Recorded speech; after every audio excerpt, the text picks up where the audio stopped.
alhamdulillah yàlla yàlla jàpp ci suñu loxo ñun ñëpp yàlla def ñi di jaamu yam sànn jaamu yam gërëm. alxikmatu zakara allahu annaha xayrun kasirun qaala wa ma utitu min alilmi illa qalilan wa qaala wa man yuuta alxikmata faqad utiya xayran kasiran. alxikmatu maarifatullahi tabaraka wa taala.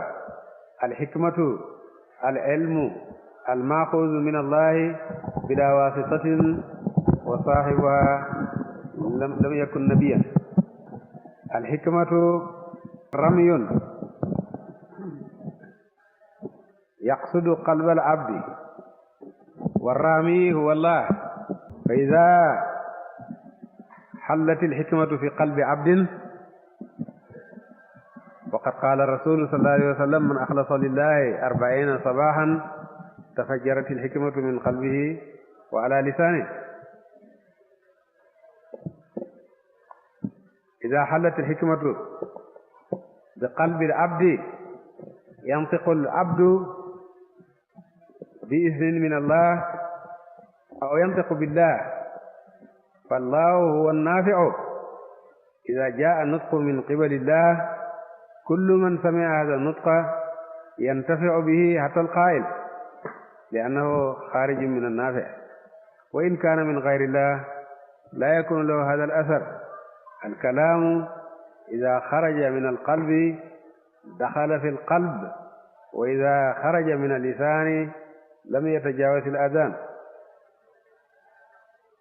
al-anbiyaa alxikmatu indahum annubuwwatu wa gayru al-anbiyaa alxikmatu indahum alilmu billah maarifatullah alilmu almaaxuudu an illahi bila wasitatin in lam takun nubuwatan hadihi alxikmatu.